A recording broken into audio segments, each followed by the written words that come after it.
Bonjour, ici Finopsio. Aujourd'hui, nous allons découvrir l'un des éléments constitutifs de la richesse, l'effet de levier. L'effet de levier est tellement essentiel au maintien et à la croissance de la richesse qu'il est utilisé par toutes les personnes fortunées.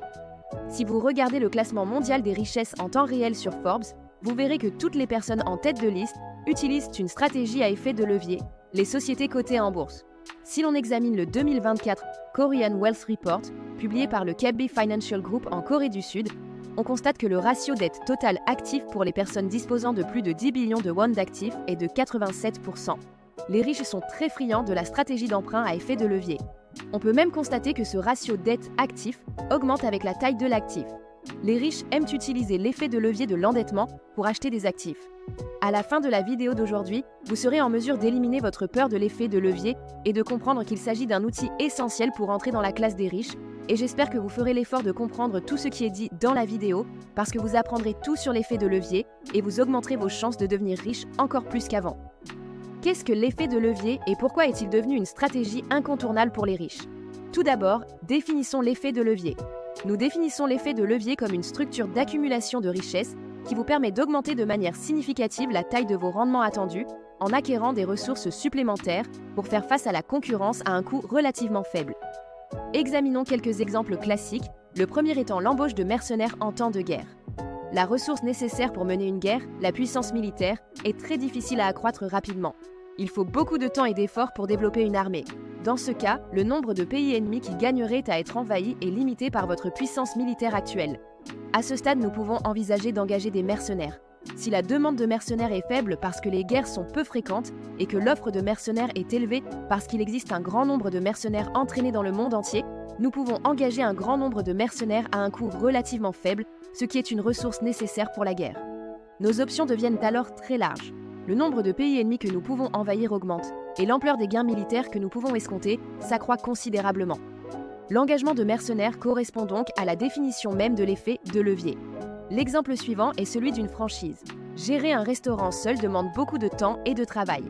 Vous ne pouvez même pas rêver de gérer 2 restaurants. Mais si vous gérez un restaurant seul et qu'il marche très bien grâce à votre recette unique, de nombreuses personnes voudront connaître votre secret. Si vous créez un manuel qui leur explique comment gérer le restaurant, vous pourrez recruter de nombreuses personnes qui géreront le restaurant pour vous et gagneront de l'argent. Cela ne me coûte pas grand-chose de faire travailler des gens pour moi. Maintenant, en échange de mon manuel, j'ai un tas de restaurants qui gèrent leur restaurant selon le manuel et qui me paient une énorme redevance de franchise. Maintenant, je n'ai plus besoin de gérer laborieusement les restaurants moi-même. Le franchisage est un exemple classique d'effet de levier car j'ai augmenté la taille de mon bénéfice escompté en acquérant des ressources supplémentaires à faible coût. Investir au moyen d'un prêt est également un exemple d'effet de levier. Supposons que je dispose actuellement de $100. Si j'ai fait un investissement avec un rendement annualisé de 20%, le rendement annualisé de mon investissement est de $20. J'ai investi $100 et gagné $20, mon retour sur investissement est donc de 20% par an. Prenons maintenant un prêt. Je suis une personne très solvable. La banque m'accorde un prêt de $400 à un taux d'intérêt de 5%. Je dispose maintenant d'un total de $500 que je peux investir. J'ai à nouveau investi dans un actif qui rapporte 20%. Mon retour sur investissement est maintenant de 100. Entre-temps, le taux d'intérêt sur le prêt est de 5%, j'ai donc encouru $20 de frais d'intérêt. Le rendement final de mon investissement après déduction des frais d'intérêt est de $80. Quel est maintenant le rendement de mes capitaux propres? Il est de 80% car je n'ai investi que $100 de mon propre capital et j'ai obtenu un rendement final de $80. C'est 4 fois plus que le rendement de 20% que j'obtiendrais si j'investissais sans emprunt. Il s'agit d'un cas classique d'effet de levier car j'ai emprunté à un coût d'intérêt faible en raison de ma grande solvabilité et j'ai obtenu un prêt qui représentait 4 fois mes fonds propres, de sorte que le montant de mon profit et le rendement de mes fonds propres sont devenus très importants. Tous les riches le font et compte tenu de l'avantage évident que représente l'augmentation considérable des rendements attendus, pourquoi n'y a-t-il pas plus de gens qui envisagent des stratégies à effet de levier? Je pense qu'il y a 2 raisons à cela. La première étant que cela fait peur. À court terme, l'effet de levier est une stratégie qui augmente la taille de vos rendements attendus, mais il augmente également la taille de vos pertes attendues. Par exemple, si vous engagez des mercenaires et que vous ne gagnez pas la guerre et que vous perdez, ce n'est pas seulement la perte de votre propre puissance militaire qui est en cause, mais aussi le coût des mercenaires, de sorte que l'ampleur de votre perte est énorme. Même si vous utilisez l'effet de levier, vous n'avez pas la confiance nécessaire pour gagner et l'ampleur de vos pertes en cas de défaite est très importante, ce qui vous effraie à juste titre. La deuxième raison pour laquelle de nombreuses personnes hésitent à recourir à l'effet de levier est qu'elles ne savent pas qu'elles en ont besoin. Beaucoup de gens veulent être riches. En voulant être riches, nous voulons gravir l'échelle de la richesse à partir de notre situation actuelle, en augmentant constamment notre capacité à obtenir ce que nous voulons quand nous le voulons. Pour monter dans l'échelle de la richesse et y rester, l'effet de levier est indispensable. Il n'est pas facultatif. Mon objectif aujourd'hui est donc de vous enthousiasmer pour l'effet de levier en vous aidant à réaliser qu'il s'agit d'une composante essentielle de la richesse et qu'il existe des moyens de se débarrasser de la peur qu'il suscite. Pour atteindre cet objectif, je souhaite que vous preniez conscience de 3 choses. La première est que le taux de rendement dont vous avez besoin pour vous enrichir est beaucoup plus élevé que vous ne le pensez. Deuxièmement, vous avez besoin d'un rendement élevé, mais le problème est qu'un rendement élevé s'accompagne nécessairement d'un risque élevé. La troisième est qu'il existe un moyen de mettre en œuvre une stratégie à effet de levier de manière fiable sur le long terme, avec un risque d'échec de 0%. Une fois que vous aurez pris connaissance de ces 3 faits, vous comprendrez que l'effet de levier est indispensable et que votre peur de l'effet de levier disparaîtra, rendant les stratégies à effet de levier incontournables. Apprenons-les un par un.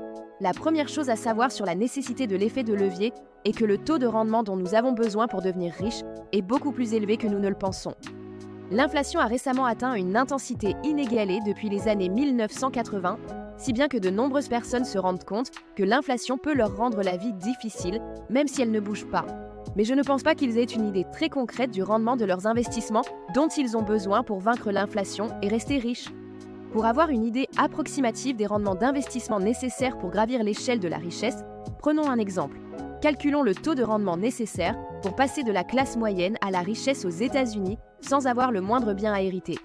Tout d'abord, selon une enquête du groupe financier américain Charles Schwab, les Américains doivent généralement disposer d'un patrimoine net de 2 millions de dollars ou plus pour se sentir riches.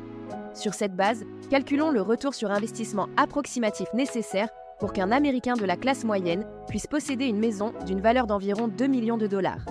Supposons que votre revenu annuel soit de 100 000 dollars. Ce montant est légèrement supérieur au revenu médian des États-Unis. Votre taux d'épargne est de 20%. Ce taux est très élevé par rapport au taux d'épargne moyen aux États-Unis, qui n'est qu'à un chiffre. On suppose que votre revenu et votre consommation augmentent de 3% par an. Supposons que la maison de 2 millions de dollars que vous souhaitez acheter s'apprécie en moyenne de 5% par an. À titre de référence, l'immobilier résidentiel aux États-Unis s'apprécie en moyenne de 5 à 6% par an sur le long terme. Supposons que vous ayez investi toutes vos économies dans l'ETF S&P 500, qui a toujours obtenu un rendement annualisé de 8%. Votre bien cible s'apprécie à 5% par an, vos actifs s'apprécient à 8% par an et vous épargnez plus de 20 000 dollars par an, de sorte que vous pensez pouvoir acheter votre bien cible un jour. Mais la réalité est différente. Voici un graphique qui montre le prix de votre bien immobilier cible et votre situation patrimoniale chaque année sur la base des hypothèses que j'ai mentionnées plus haut. Le graphique bleu foncé représente le prix de l'immobilier par année et le graphique bleu clair votre patrimoine épargné par année. Avec les hypothèses que j'ai mentionnées précédemment, vous ne serez pas en mesure d'acheter votre logement cible avant 50 ans. À partir de l'année 42, le taux de croissance de votre patrimoine dépasse le taux de croissance du prix de l'immobilier que vous visez. Mais à la 50e année, il manque encore environ 4,8 millions de dollars à votre patrimoine pour acheter le bien immobilier que vous visez. Comme nous l'avons montré dans les vidéos précédentes, il n'est pas facile de générer des rendements d'investissement comparables au rendement annualisé moyen à long terme de l'indice S&P 500, qui est de 8% par an. Même l'élite des gestionnaires de fonds de Wall Street obtient des résultats inférieurs à ceux du S&P 500 dans 85% des cas, si l'on considère les 10 dernières années. Même si nous obtenons un très bon rendement annualisé de 8% sur nos investissements, nous n'atteindrons probablement pas notre objectif d'entrer dans la classe des riches au cours de notre vie. Les biens consommés par les personnes déjà fortunées, tels que les maisons de luxe, sont très chers, et même le taux d'augmentation de ces biens est beaucoup plus rapide que le taux général d'inflation des prix à la consommation. Il faut quelque chose de différent pour attraper un oiseau qui vole déjà haut et s'élève rapidement. Calculons maintenant à rebours le pourcentage de retour sur investissement dont vous auriez besoin pour acheter la maison que vous visez dans les 10 ans, dans les mêmes conditions. Ce taux de rendement est de 56%. Vous devez obtenir un rendement annualisé moyen de 56% sur 10 ans pour acheter votre logement cible dans 10 ans, dans les conditions que j'ai mentionnées. Ce rendement composé annualisé de 56% n'est en fait pas possible par des moyens ordinaires. Le graphique que je vous présente montre combien de points de pourcentage Warren Buffett, George Soros, et d'autres maîtres de l'investissement ont battu l'indice S&P 500 au cours de leur période d'investissement. L'axe des abscisses représente l'horizon d'investissement et l'axe des ordonnées le degré de dépassement de l'indice S&P 500 au cours de cet horizon. Comme vous pouvez le constater, dès que l'horizon d'investissement dépasse 20 ans, la plupart des maîtres se limitent à surpasser l'indice S&P 500 dans une fourchette de 0% à 20%. Selon la période considérée, le rendement annualisé moyen du S&P 500 sur 20 ans est d'environ 7 à 8%, ce qui signifie que même les meilleurs investisseurs au monde ne peuvent pas dépasser le S&P 500 de plus de 30% par an. Ainsi, pour vous donner une idée du retour sur investissement nécessaire pour accéder à la classe aisée, le rendement annualisé de 56% que nous avons calculé est un rendement impossible. Nous devons comprendre que si nous voulons passer de la classe moyenne à la classe aisée, nous devons faire quelque chose de spécial.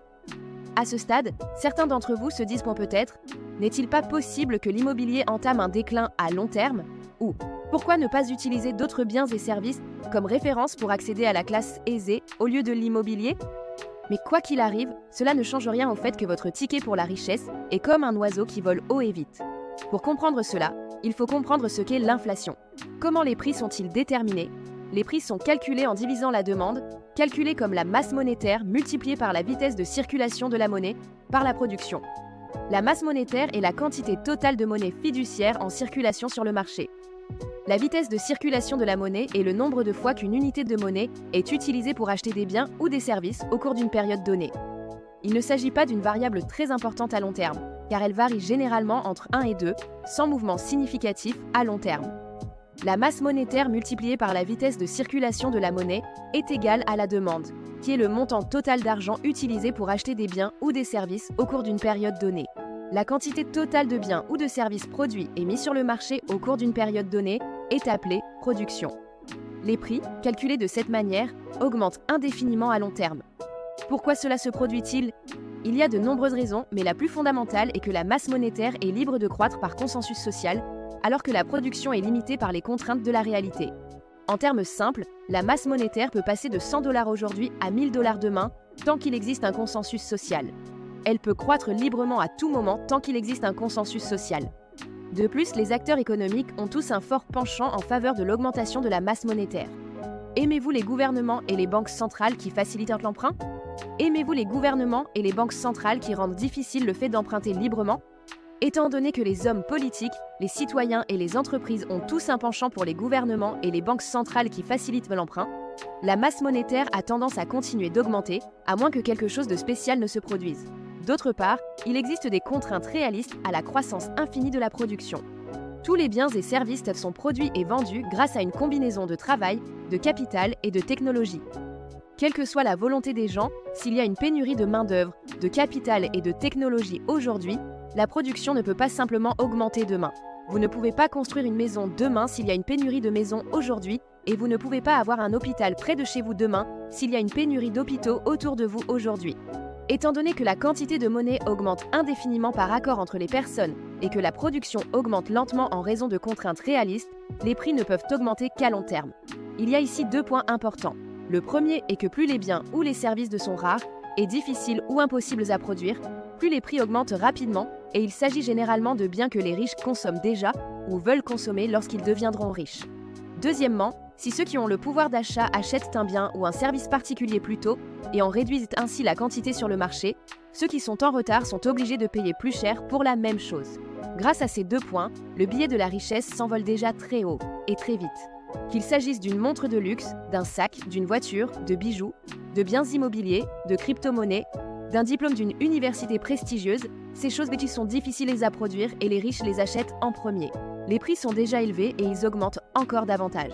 Si vous voulez être riche, ce n'est pas le taux d'inflation général des consommateurs qui compte, mais le taux d'inflation de ces biens rares et précieux.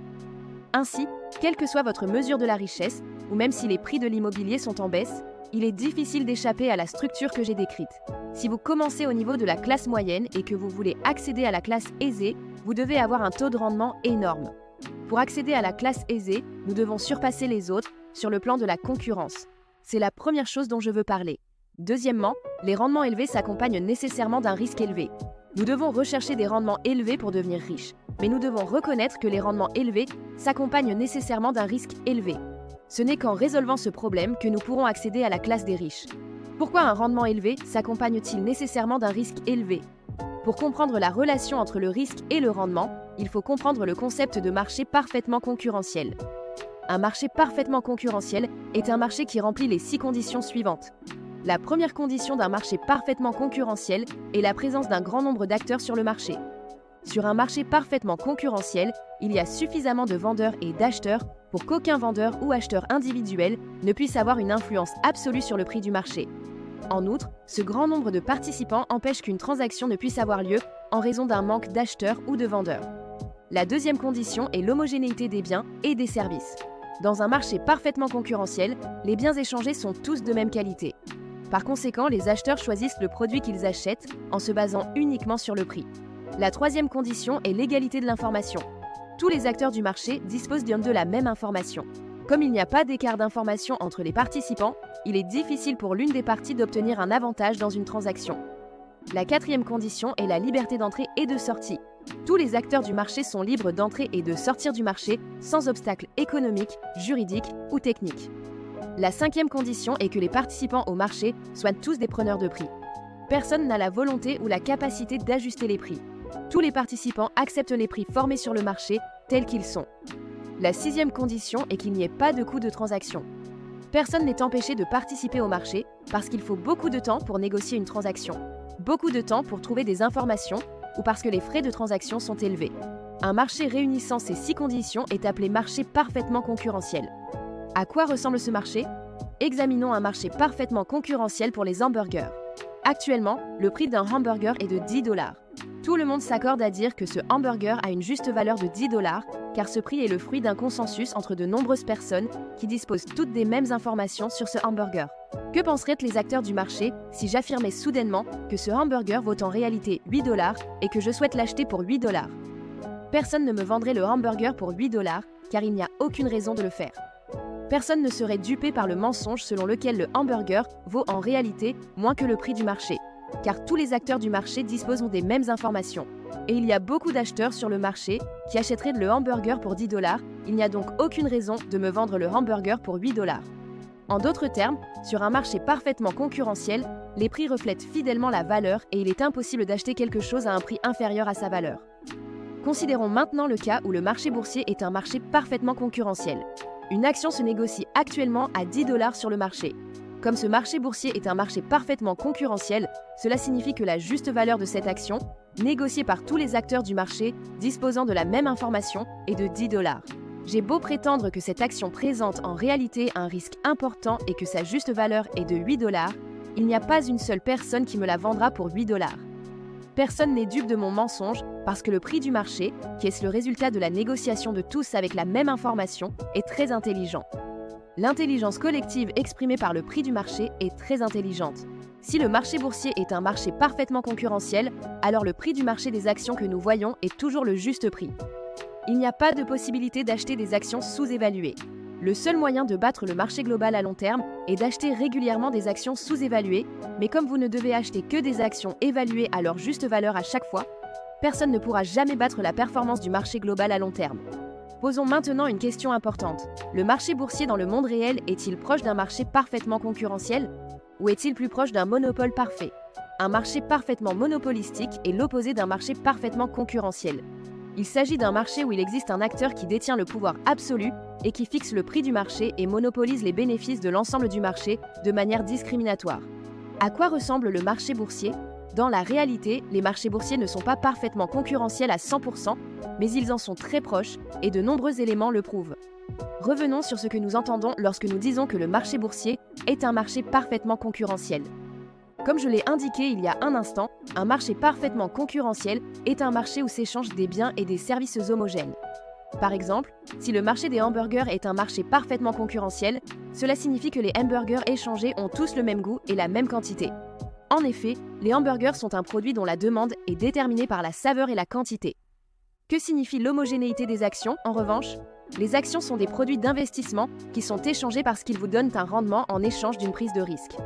L'homogénéité des actions implique donc que toutes les actions présentent le même rapport risque-rendement. Si l'on trace un graphique, on obtient la figure suivante. Dans un marché parfaitement concurrentiel, toutes les actions présentent des risques et des rendements différents. mais elles ont toutes le même rapport risque-rendement, ce qui signifie que si vous choisissez une action à faible rendement, vous avez moins de risque de perdre de l'argent, et que si vous choisissez une action à rendement élevé, vous avez plus de risque de perdre de l'argent. Si vous êtes arrivé jusqu'ici, vous pouvez probablement imaginer à quoi ressemblerait le marché boursier s'il s'agissait d'un marché parfaitement concurrentiel.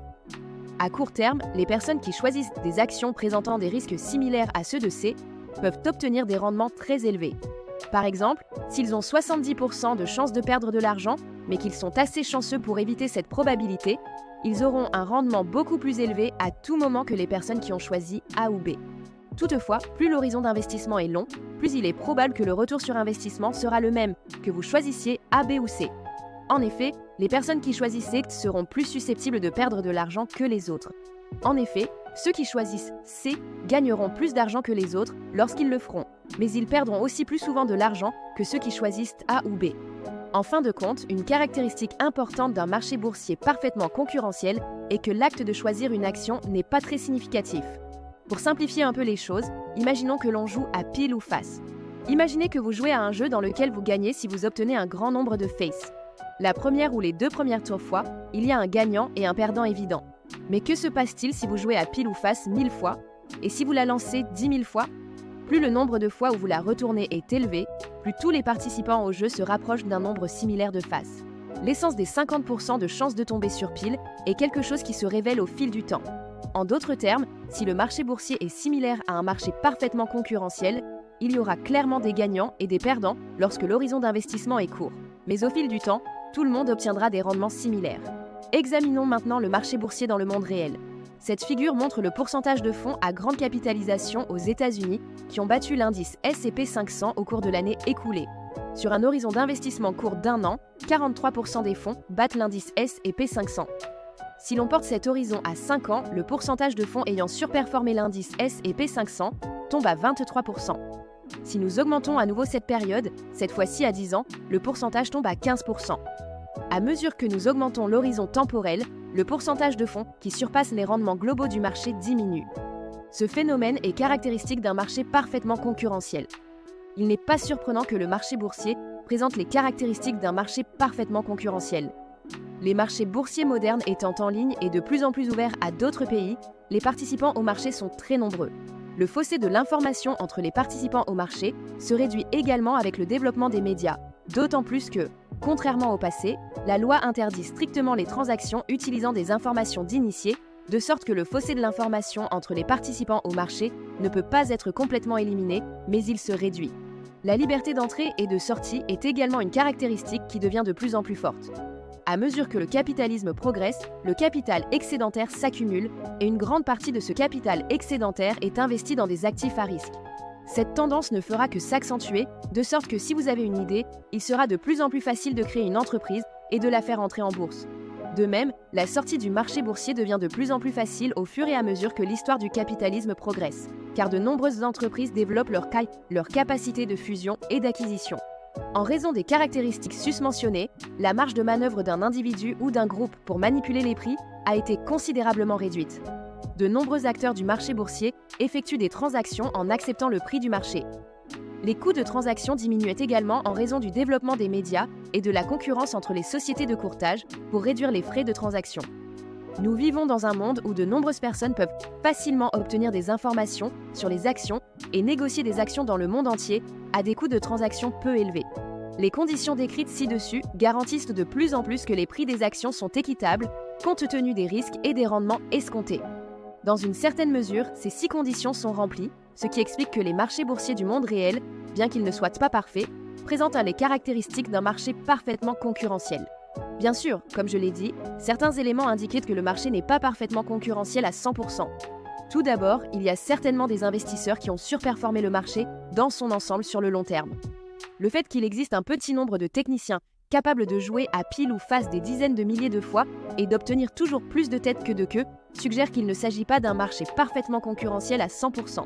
Mais il suffit d'examiner les données fournies par certains des plus grands investisseurs du monde pour constater que le marché boursier est proche d'un marché parfaitement concurrentiel. Il y a quelques exceptions, comme George Soros et Warren Buffett, mais dans l'ensemble, plus l'horizon d'investissement est long, moins ils surperforment le marché et plus leur rendement se rapproche. Cela signifie que même les meilleurs investisseurs du monde ne peuvent pas surpasser le marché global de manière significative sur une longue période.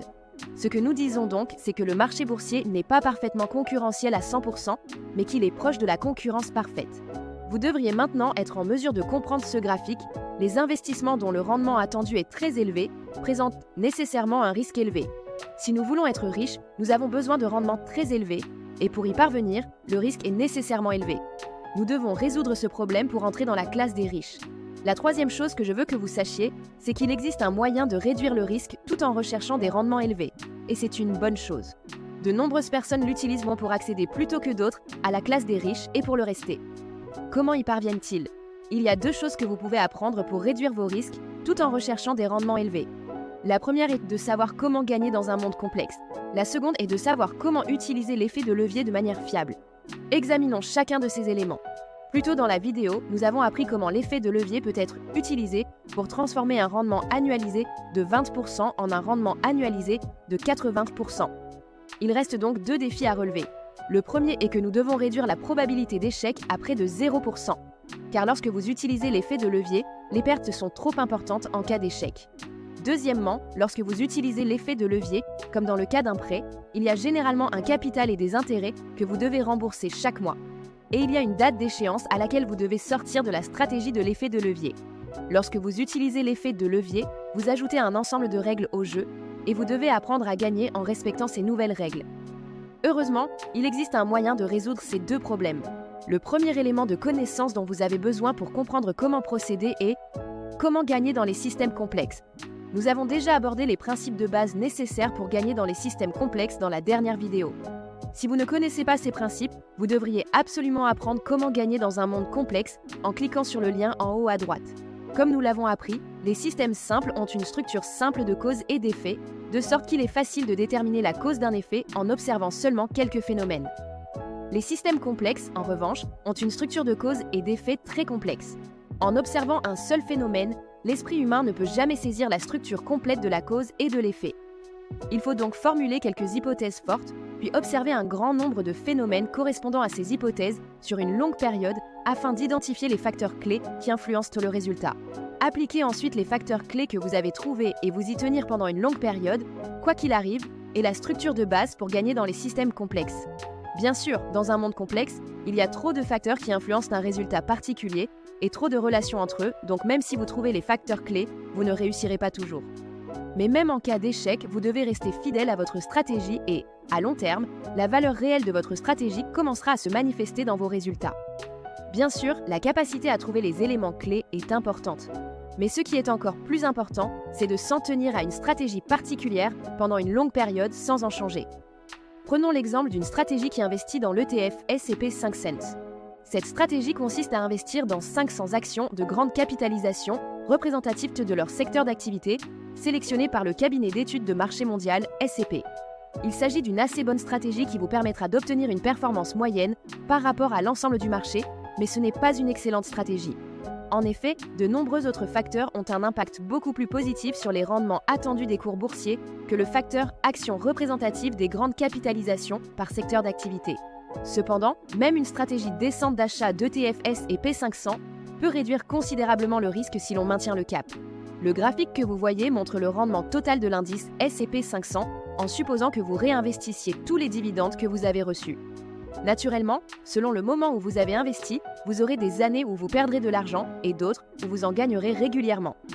Sur la base de ces données, nous pouvons calculer la probabilité de perdre de l'argent si vous choisissez votre période d'investissement au hasard par période d'investissement. Voici le résultat. Si un investisseur commence à investir à un moment aléatoire et investit pendant 3 mois, il y a 33% de chances que le rendement de son investissement soit égal ou inférieur à 0%. La probabilité que cet investissement échoue diminue au fur et à mesure que l'horizon d'investissement augmente. Ensuite, si vous augmentez l'horizon de placement à 15 ans, la probabilité d'échec de l'investissement tombe à 0%. En d'autres termes, même un investisseur très malchanceux ayant commencé à investir juste avant la crise financière aurait une probabilité d'échec de 0% s'il augmentait simplement son horizon de placement à 15 ans. Et ce, avec une stratégie aussi simple que diversifier parmi des actions représentatives de grande capitalisation dans chaque secteur. Si vous apprenez une bonne stratégie qui tient compte de l'évaluation, de la dynamique des prix, des rendements des actionnaires, etc., vous pouvez réduire votre horizon d'investissement de 15 à 5 ans pour atteindre un risque d'échec de 0%. Vous découvrirez ces stratégies dans les prochains jours. Il suffit donc de choisir une bonne stratégie et de s'y tenir pendant une longue période pour obtenir une probabilité d'échec de 0%. Nous avons résolu le problème de la réduction de la probabilité d'échec. Il suffit de trouver la bonne stratégie et de s'y tenir pendant une longue période. Plus nous trouvons la bonne stratégie, moins nous devons attendre. Le défi restant consiste à surmonter les contraintes liées au capital, aux intérêts et à l'échéance qui découlent de l'utilisation de l'effet de levier. C'est plus difficile que vous ne le pensez sans apprentissage. Par exemple, que se passe-t-il si vous contractez un prêt d'une durée d'1 an ?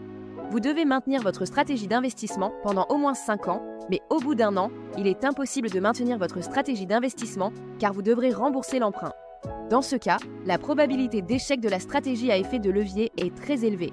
Ou que se passe-t-il si vous empruntez trop et que le capital et les intérêts que vous devez rembourser chaque mois sont trop importants par rapport à vos revenus mensuels ? Dans ce cas, vous finirez également par sortir rapidement de l'investissement, incapable de surmonter la pression du remboursement du capital et des intérêts. Ou que se passe-t-il si vous investissez tout votre capital et vos emprunts sans laisser suffisamment de liquidité ? Au cours d'un horizon d'investissement de 5 ans ou plus, de nombreux événements peuvent se produire et vous obliger à dépenser soudainement beaucoup d'argent. Un membre de la famille peut tomber malade, vous pouvez avoir besoin d'acheter une voiture rapidement, vous pouvez vous marier, vous pouvez déménager ou vous pouvez avoir besoin d'acheter une maison. 5 ans ou plus, c'est une longue période pendant laquelle tout peut arriver, il est donc important de s'assurer que vous avez suffisamment de liquidité. Il est beaucoup plus difficile que vous ne le pensez d'utiliser l'effet de levier de manière fiable sur une longue période, c'est pourquoi je vous recommande d'apprendre toutes les mises en garde et d'appliquer une stratégie à effet de levier. Une fois que vous aurez appris à gagner dans un monde complexe et à utiliser l'effet de levier de manière fiable, vous serez en mesure de surmonter les inconvénients de l'effet de levier. J'ai pris l'investissement boursier comme exemple, mais les principes sont les mêmes dans n'importe quel domaine. Les personnes qui comprennent ces deux choses s'enrichissent rapidement en augmentant le prix des biens rares et en réduisant le pouvoir d'achat des autres. C'est le cas de tous les riches que nous avons vus créer des entreprises publiques.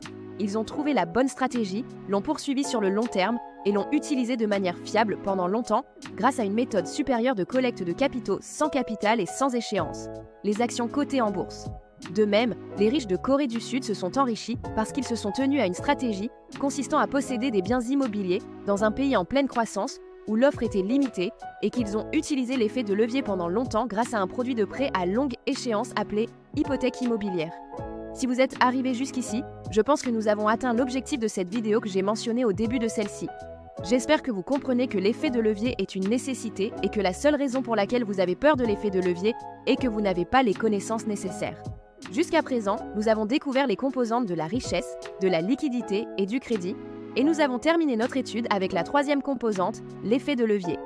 La prochaine fois, nous aborderons le dernier sujet de la série sur les composantes du patrimoine, les flux de trésorerie, et je voudrais que vous vous souveniez que nous en apprenons davantage sur les composantes du patrimoine afin d'affiner nos objectifs et de comprendre quels sont les bons moyens d'atteindre ces objectifs affinés. Si vous avez apprécié la vidéo d'aujourd'hui, n'hésitez pas à vous abonner à la chaîne Finoptio. J'aimerais également vous inviter à visiter notre site web par le biais du premier commentaire ou par le biais de l'information sur le canal. Vous y trouverez d'autres contenus éducatifs. Je vous remercie de votre attention et vous prie d'agréer Madame, Monsieur, mes salutations distinguées.